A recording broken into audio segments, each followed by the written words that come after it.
Before you begin, ensure the machine is on level ground.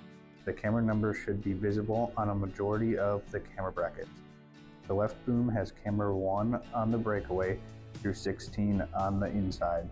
The center frame follows the same pattern with camera 17 on the left side to camera 20 on the right side. The right boom has 21 on the inside and 36 on the breakaway. Once the camera is located, place the calibration mat on the left and right side of the camera the long way, with the arrow facing the boom.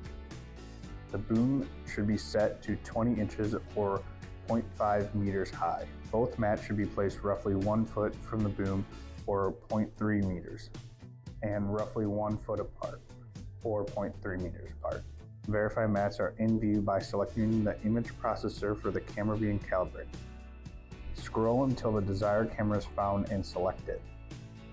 Scroll through the cameras until the associated camera number is found.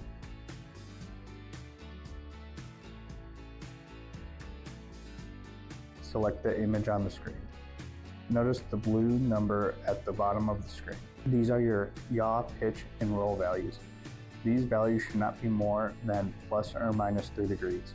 If they are, brackets may need to be adjusted or a shim kit may need to be installed.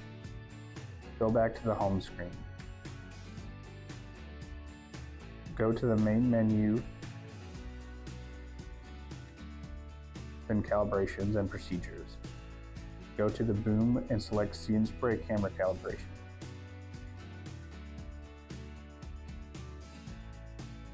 Begin calibration, then select single camera and then next.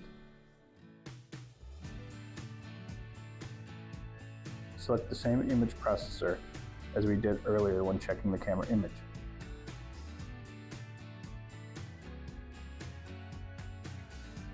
Then the desired camera and select OK. Verify both prerequisites have the green check mark and click Next.